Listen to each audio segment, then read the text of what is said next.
Hello दोस्तों, स्वागत है आपका मेरे चैनल दुबे सर जीएस पर। अभी हम सभी डीसीएसके पीजी कॉलेज जनपद मऊ के यह जो उद्यान है चुन्नीलाल खंडेलवाल स्मृति उद्यान के इस डीसीएसके पीजी कॉलेज के परिसर में है। आपको अभी एक सूचना ये देनी है कि आजमगढ़ जनपद में 22-23 जून को रामायण कॉन्क्लेव हो रहा है। इसमें आप सभी की उपस्थिति सादर प्रार्थनीय है। आप जहां भी हैं, जैसे भी हैं, आप 22-23 जून को रामायण कॉन्क्लेव आजमगढ़ जनपद में सांस्कृतिक विभाग के द्वारा आयोजित है।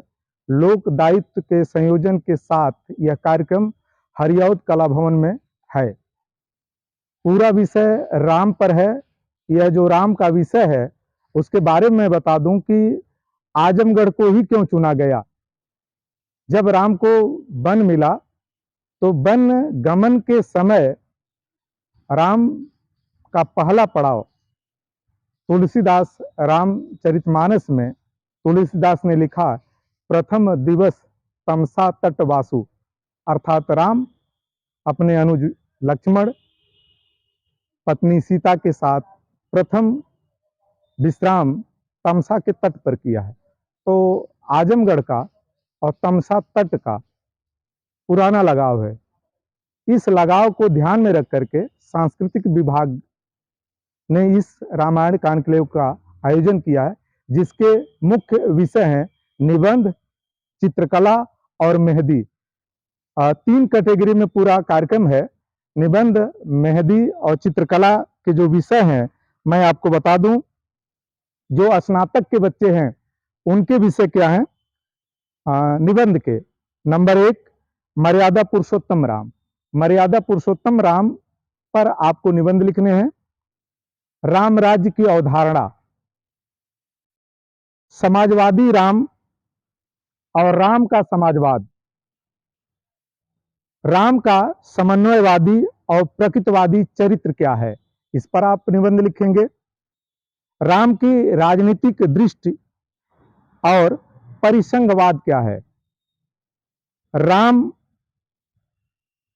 के राजनीतिक और दृष्टि और परिसंघवाद के बाद आप मानस और अभियांत्रिकी, यह विषय अगला है। राम नगरी अयोध्या, मानस और पारिवारिक मर्यादा। राम और पारिवारिक मर्यादा के संदर्भ में मैं आपको बता दूं, जिस तरह किसी देश का एक संविधान होता है, उसी तरह हिंदू धर्म में, सनातन संस्कृति में परिवार में जो लोक मर्यादा है, उस लोक मर्यादा का पालन कैसे करना है, यह रामचरितमानस में तुलसीदास ने राम के विभिन्न किरदारों में, उनकी भूमिकाओं में किसके साथ किस तरह का व्यवहार किया जाए, यह सारी चीजें उन्होंने बड़ी स्पष्ट की है। राम का भाई के साथ क्या है, शत्रु के साथ कैसा है व्यवहार है, मित्र के साथ कैसा है, पिता के साथ कैसा है, पुत्र के साथ कैसा होना चाहिए, पत्नी के साथ कैसा होना चाहिए, पूर्ववासी गांव पुरजन के बीच जो एक मर्यादित रिश्ते हैं, इन सारी बातों को समेट करके आप इस टॉपिक पर लिख सकते हैं, मानस और पारिवारिक मर्यादा। नीतिज्ञ राम, यह लास्ट है। जो स्नातक में पढ़ने वाले, पर स्नातक में या डिग्री कॉलेज में छात्र हैं, इन विषयों पर उनके निबंध हैं। अब माध्यमिक इंटर कॉलेज में जो बच्चे निबंध लिखने के लिए 22-23 के रामायण कॉन्क्लेव में आना चाहते हैं, उनके विषय में बता दूं। उनके निबंध के टॉपिक हैं सबरी के राम। सबरी के राम कैसे हैं? राम का एक ऐसे वर्ग के साथ जुड़ाव, किस तरह का आत्मीय लगाव है, यह सबरी के उस संवाद, सबरी के उस जूठे बेर को संदर्भ करके जो पूरी भावभूमि है, आप उस पर निबंध लिख सकते हैं। राजा राम, राम का जो राज है वह कैसा है, इस पर निबंध लिख सकते हैं। जन जन के राम, राम केवल अभिजात्य वर्ग के नहीं है, वह नीचे से ऊपर तक दलित, शोषित, वंचित, सामाजिक, आर्थिक हर परिप्रेक्ष्य में राम की भूमिका है, राम का व्यक्तित्व है, आप उसमें लिख सकते हैं। जन जन के राम, जो जिससे चाहे राम को जोड़ सकता है और राम वहां जुड़ते हुए दिखना शुरू कर देंगे। बस आपकी वह दृष्टि पैदा होनी चाहिए जब आप राम को जोड़ेंगे। अगला है अयोध्या के राम। अयोध्या के राम कैसे हैं, इसके बारे में आप टॉपिक पर निबंध लिख सकते हैं। रणभूमि में राम, लंका युद्ध हो या विश्वामित्र के साथ यज्ञ रक्षा के लिए बक्सर बिहार के क्षेत्र में जाना हुआ, यह सारे परिक्षेत्रों में रणभूमि में राम कैसे दिखते हैं, रणभूमि में शत्रुओं के साथ उनकी क्या भूमिका होनी चाहिए, इस तरह पर आप निबंध लिख सकते हैं। राम भक्त हनुमान, राम भक्त हनुमान के बारे में यह एक टॉपिक है, निबंध लिख सकते हैं। राम त्याग पुरुष राम, त्यागी पुरुष राम कैसे हैं, जहां आज प्रत्येक व्यक्ति को संपत्ति की, सम्मान की लिप्सा है, ऐसे में जब तिलक का अवसर आता है और माता का एक संदेश, पूरा राजपाट छोड़ करके चक्रवर्ती राजा राम वन गमन चले जाते हैं और जैसे ही बन जाते हैं वह जन जन के राम हो जाते हैं। आदर्श नारी सीता, नारियों में सीता का चरित्र आप उकेर सकते हैं अपने निबंध में। कौशल्या के राम, अहिल्या के राम, इस तरह राम के यह टॉपिक माध्यमिक कक्षा के छात्रों के लिए है। वनवासी राम, जंगल के राम कैसे हैं। रण के राम, अब जूनियर की प्रतियोगिता के निबंध के विषय में बता दूं आपको। दशरथ के राम, राम लक्ष्मण और भरत तीनों भाइयों का आपसी लगाव, रिश्ते, एक दूसरे के प्रति अनुराग, यह विषय है। हनुमान के राम, सारे भक्तों में हनुमान और राम के बीच जो रिश्ते हैं, जो एक दूसरे के प्रति लगाव है, समर्पण है, वह आप देख सकते हैं, लिख सकते हैं। प्रजा पालक राम, जब राम गद्दी संभालते हैं तो उस समय वह एक एक व्यक्ति की बात को बड़े अच्छे से सुनते हैं, सिरोधार्य करते हैं और प्रजा की एक एक बातों पर वह निगाह रखते हैं। इस तरह शासक कैसा होना चाहिए, तो अयोध्या के राम। इसके बाद बालक राम, छोटे पर जब हैं तो बालक राम, जैसे एक पंक्ति है, अवधेश के बालक चारी सदा, तुलसी मन मंदिर में बिहरे, इस तरह के आप कोटेशन डाल करके बालक राम के बारे में लिख सकते हैं। रामायण में राम क्या है, रामायण के बारे में लिख सकते हैं। मित्र के रूप में राम, आप देख लीजिए सब लोग मित्रता अपनाते हैं। राम पूरे विश्व के, इस कायनात के, इस ब्रह्मांड के ऐसे व्यक्तित्व हैं, ऐसे विराट व्यक्तित्व हैं जो मित्रता, हर धर्म, हर संस्कृति के लोगों के साथ किस तरह का व्यवहार होना चाहिए, मित्रता वह करते हैं तो लास्ट तक निभाते हैं। आप बानर समाज में सुग्रीव को ले लीजिए, जामवंत को ले लीजिए, राक्षस समाज में विभीषण को ले लीजिए, निषाद राज गुह को ले लीजिए, यह उनके एक मित्र मंडली है। वह अपने मित्रों के साथ कैसे पेश आते हैं, इस तरह आप मित्र के रूप में राम की भूमिका, आज भी इस भाव को आप इस निबंध में आप डाल करके लिख सकते हैं।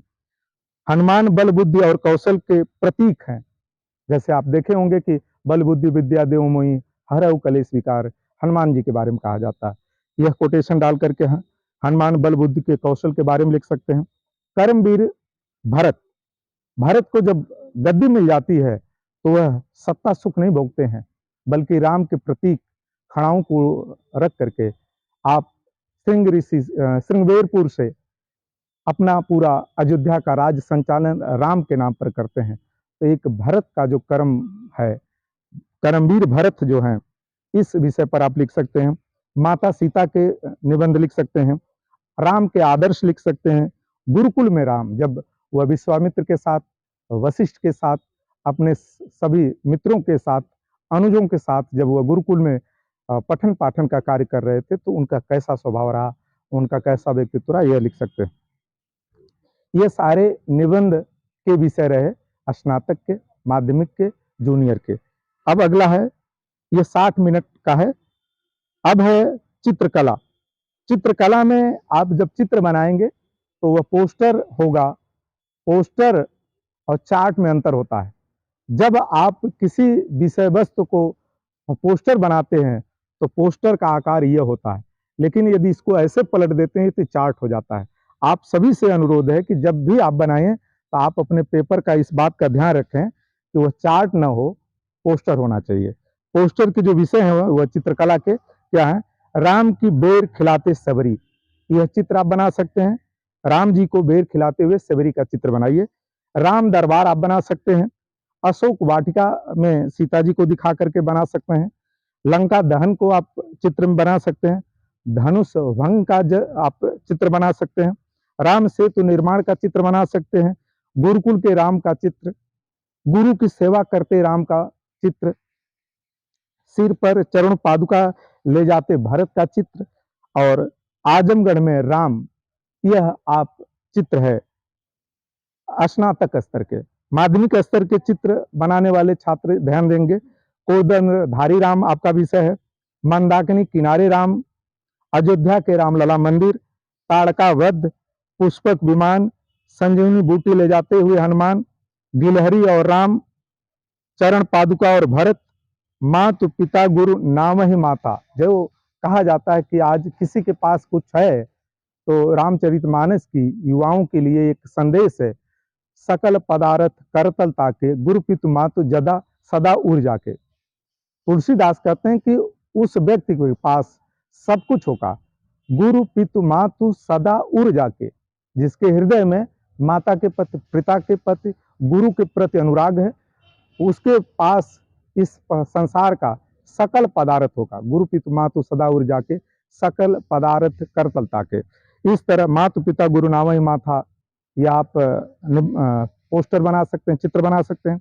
रामेश्वरम में शिवलिंग की स्थापना करके जब राम कहते हैं शिव समान मोहि नहीं दूजा, शिवद्रोही ममदास कहावा, यह तुलसी ने उत्तर और दक्षिण भारत को सांस्कृतिक तौर पर एकीकृत करते हुए राम के मुख से शिव के और शिव से राम के बारे में सब वैष्णव की समन्वय कराते हुए, सब वैष्णव का समन्वय कराते हुए राम के माध्यम से पूरे भारत को एक करने का प्रयास किया। यह आप एक चित्र बना सकते हैं रामेश्वरम पूजा करते समय। जूनियर का, यह माध्यमिक का विषय था, जूनियर का चित्र है घुटुरवन चलते राम, निषाद राज को गले लगाते हुए राम, ताड़का वध करते हुए राम, माता कौशल्या की गोद में बैठे हुए राम का चित्र बना सकते हैं। भरत मिलाप, संजीवनी बूटी लाते समय हनुमान का चित्र बना सकते हैं। वन गमन करते समय लक्ष्मण सीता और राम का चित्र बनाइए। बाल रूप में राम का, धनुषधारी और खड़ाओं का पूजन करते समय, यह सारे चित्र बनाएंगे जब आप, तो आप इस तरह जो 3 एकल 7 प्रतियोगिताएं हैं, उन तीनों प्रतियोगिताओं को आप प्रतिभाग करेंगे। आप जूनियर के तो जूनियर के विषय पर, इंटर के हैं तो इंटर के विषय पर, और स्नातक के छात्र हैं तो स्नातक विषय पर निबंध, पोस्टर और चित्र, यह सारे विषय बनाते हुए आप प्रतिभाग कर सकते हैं। और सारे जो वहां आगमन आपका होगा, पूरा हरियौत कला भवन आजमगढ़ में, जो विकास भवन के अंदर कुंवर सिंह उद्यान के पास यह हरियौत कला भवन है, उसमें सारा कार्यक्रम है। इस पूरे आगमन, इस पूरे आयोजन की जो मुख्य प्राण शक्ति है, इस सारे कार्यक्रम में एक बड़ी बात मैं आपको बता दूं, जो रामानंद सागर के राम थे। मित्रों, यह कार्यक्रम रामायण कानक्लेव का आजमगढ़ जनपद में कुंवर सिंह उद्यान के पास विकास भवन, वहीं हरियौत कला भवन है। हरियौत कला भवन में 22-23 जून को सुबह 22 तारीख को 9 बजे से कार्यक्रम प्रारंभ होगा और 23 को समाप्त होगा। 22 तारीख को सुबह 9 बजे से लेकर के लगभग दोपहर तक ये सारी प्रतियोगिताएं होंगी। दोपहर के बाद संगोष्ठी होगी। संगोष्ठी के बाद शाम को सांध्य वेला में रामानंद सागर ने जो रामायण बनाई थी, उसके राम आदरणीय श्रद्धेय श्री अरुण गोविल जी महाराज का आगमन शाम को 7 बजे DAV-PG कॉलेज के प्रांगण में होने जा रहा है। यह हमारे लिए, आजमगढ़ जनपद के लिए गौरव का विषय है। इसलिए आप सभी से अनुरोध है, जिस रामायण में आदरणीय श्रद्धेय अरुण गोविल को आपने फिगर में देखा है, खुद आए मंच से आप, वह आजमगढ़ की जनता, आजमगढ़ में इस रामायण कॉन्क्लेव में आए हुए श्रोताओं, दर्शकों से एक संवाद के तहत आ रहे हैं, एक संदेश सनातन का, हिंदू धर्म का, भारतीय संस्कृति का, और राम के संदर्भ में उनके संदेश व्याख्यान होंगे। ये हमारे लिए, जनपद के लिए, रामायण कॉन्क्लेव में आए हुए श्रोताओं के लिए बड़ा हर्ष का, गौरव का विषय है। भारत में यह एक अच्छा मैसेज जाएगा। उत्तर प्रदेश का यह पहला जनपद है जो इस तरह के कार्यक्रम का आयोजन कर रहा है। आप इसके साक्षी बने, आप इसके गवाह बने। यह स्मृतियां गौरवशाली होंगी, सुनहरी होंगी, जो आपको दूर तक चिरस्थायी याद में बनाए रखेंगे। इसलिए आप सभी से विनम्र अनुरोध है कि आप आएं। इस कार्यक्रम में जिला प्रशासन का सहयोग है, लोक दायित्व का सहयोग है। जिला प्रशासन और लोक दायित्व के संयुक्त प्रयास से यह कार्यक्रम आयोजन हो रहा है। शासन की तरफ से जिला प्रशासन है, डीएम साहब हैं, जिलाधिकारी महोदय। लोक दायित्व की तरफ से श्री पवन कुमार सिंह सद्भाव प्रमुख के दायित्व पद पर हैं। आप सब लोग मिल करके इस भव्य आयोजन को पूरा मूर्त रूप दे रहे हैं, दिन रात लगे हैं। पूरी आयोजन टीम को, इसमें आए हुए श्रोताओं को अभी से अग्रिम शुभकामना, बधाई कि आजमगढ़ जनपद के लिए आप सभी एक मील का पत्थर, भारतीय सनातन संस्कृति, हिंदू धर्म में आस्था रखने वाले लोगों के लिए आप ये जो कार्यक्रम करने जा रहे हैं, एक सुनहरी याद के लिए इंद्रधनुषी शाम के साथ समाप्त होगा। 23 तारीख को एक बार आप आए, आप अपने साथियों के साथ आएँ, अपने इष्ट मित्रों के साथ आएँ, सगे संबंधियों के साथ आएँ। आपका मोस्ट वेलकम है, भरपूर स्वागत है। लोक दायित्व की तरफ से, जिला प्रशासन की तरफ से, आयोजन समिति की तरफ से आप आएँ, और समय से आएंगे तो निश्चित है आप अच्छी जो गैलरी है हरिऔध कला भवन की, उसमें आप स्थान पाएंगे, तो आपको बैठने में कोई असुविधा नहीं होगी। तो समय का ध्यान रखें, समय से पहुँचें। जय सनातन, जय भारतीय संस्कृति, जय श्री राम।